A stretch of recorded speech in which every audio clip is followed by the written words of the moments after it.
አባትህን እርሳው? አውርሰው። አባትህን የገደልኩት እኔ ነኝ። አባቴን የገደልኩ አንተ ነህ? ንገረኝ፣ አባቴን የገደልኩ አንተ ነህ? አባቴን የገደልኩት እኔ ነኝ። የእውነት በጣም ይገርማል። ሰርግና ሞት አንድ ነው ይባላል። አቶ ላይኩን የዘላለም ፍላጎታቸው የስንት ዓመት ህልማቸው ሲሳካ ቤታቸውን የሚያተራምስ ኑሯቸውን የሚያዛባ ከባድ ጭንቀት መጥቶባቸዋል። እሱም የዳጊ አባት መሰወር። ስለዚህ ዳጊ ስለ አባቱ የሰማው ፍንጭ ነው። በሌላ በኩል ደግሞ ኤርሚያስ አሁን ደግሞ በአቋራጭ ኤሚን የምፈልገውን ነገር እንዲሰጠው አክሲዮኑን ለማግኘት የሚያደርገው ጥረት ሳይሳካ ሲቀር በዳግም አባት ሂዶባታል። የዳግም አባትን የገደሉት እናትና አባትሽ ገለው ጫካ ውስጥ ወስደው ደብቀውታል። ይህ ማለት ከእነሱ አንጻር እኔ ምን የሚያደርጉት ነገር የለም፣ መጀመሪያ የቤተሰቦችሽን ጉድ ወቂ ሲል ለኤሚን ይሄን ሁሉ ጉድ ዘርግፎላታል። ኤሚን ማመን አቃታት። ዳግምና አቶ ላይኩን ሁለቱ ተፋጠጡ።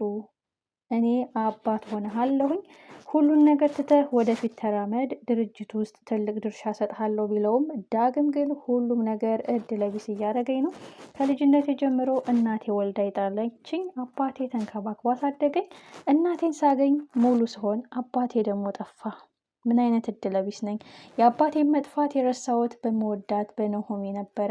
ኑሃሚንን ደግሞ ናሁም ሊያገባት ነው። የገደለው ባልሽ፣ የሞተው ወንድምሽ፣ ሀዘንሽ ቅጣጣ ከቤትሽ አይወጣ የሚለው ነገር ሆኗል። የአቶ ላይኩን ቤተሰብ ሰላም ሰላም። እጅግ የተከበራችሁ እና የተወደዳችሁ ውድ ቤተሰቦቼ በያላችሁበት የዓለም ዳርቻ ሰላማችሁ ይብዛ። ተወዳጁ ኑሃሚ እጅግ አጓጊና እጅግ ልብ አንጠልጣይ እንደሆነ ቀጥሏል። እስከ ዛሬ ነገሮች ወዴት እየሄዱ ነው? አምራ የአቶ ላይኩንም ቤተሰብ አተራመሰችው፣ ብዙ የማይገባ ነገር አደረገች እያል ነበረ። እንዴትም ብሎ አምራን ተቆጣጥረዋታል። ብዙ መንገድ ከሄደች በኋላም ቢያንስ የዳግም አባት የያዘውን ድብቅ ቪዲዮ አቶ ላይኩን ተቀብሏት ነበረ። አምራ ግን እንደ ቀሙኝ አልቀርም፣ የአቶ ላይኩንም ቤተሰብ መልሼ ጉድ ነው ማድረጋቸው ስትል የነበረው አምራ ይህን አጋጣሚ ተጠቅሞ ኤርሚያስ ለኤሚን ነግሯታል። ኤሚንም ማመን አቃታት። አምናን መቀበል አትፈልግም።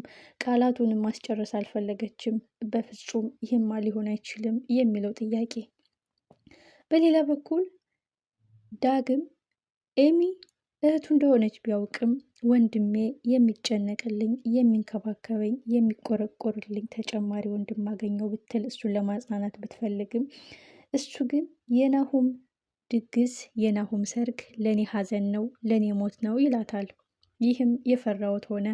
ናሁሜንን አንተ ታፈቅራታለህ ማለት ነው ወይ አለችው። ኑሃሚም ዳግምን እንደ ወንድም ነው እንጂ የቀረብኩ እንደ ፍቅረኛ አይደለም። አውቃለሁ ስሜትህን ነግረኸኛል፣ ግን እንድታቆምና እንድትተወው እንድትደብቀው ውስጥህ ቀብረህ እንድትተወው ነግሬህ ነበረ። መጀመሪያ ያንተ አይደለሁም፣ አሁንም ያንተ አይደለሁም፣ ወደፊትም ያንተ አልሆንም። በማይሆን ቅዠት ውስጥ አትኖር። እኔ የሌላ ሰው ነኝ፣ የራስህን ህይወት ኑር ብለዋለች። ዳግም ችግሩ ምንድን ነው? በግልጽ ተናግሯል። አቶ ላይኩንም ሳይቀር የእኔ ካልሆነች የሌላ ሰው እንዳትሆን አለመፈለጌ ነው ትልቁ የውስጤ የሚረብሽ ስሜት ማለቱ። ይህ ጉዳይ ከባድ እልክና ከባድ ጦርነት ማስነሳቱ የማይቀር ነው።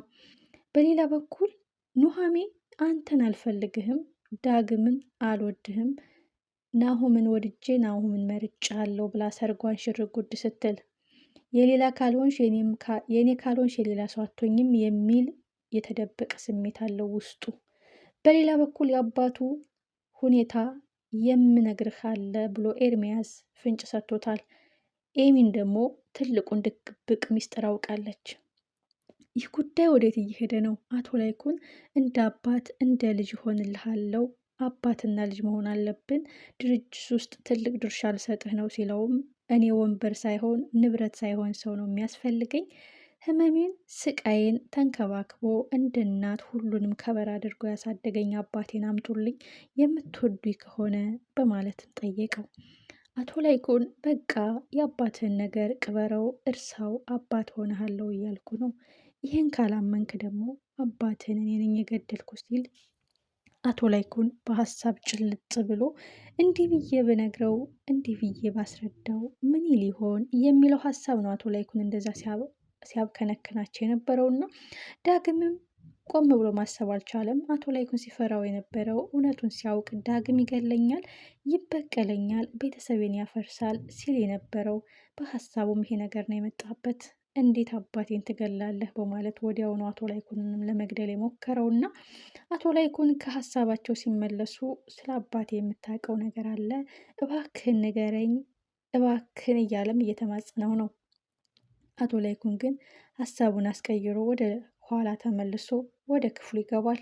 ለዝናሽም ይህ ልጅ እውነታው ላይ ሊደርስበት ነው ጠርጥሯል። በቃ ራሴን ላጋልጥ፣ ሁለት ጉድ መጣብኝ፣ ሞትና ሰርግ። ሰርጉን ስቀበል ሞቱ በር ላይ ቆሟል። ምን ላድርግ?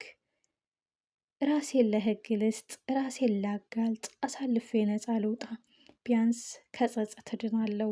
እሱም ከሚረብሸው ጥያቄ የአባቱን ሁኔታ አውቆ ልቡ ይረጋጋል። ሐዘኑን በቃ መርዶውን ሰምቶ እርሙን ያወጣል ብላትም ለዝናሽ ዝናሽ እንዲታው እስከዛሬ ታግሰን ነገሮችን አታበላሽ ትላለች።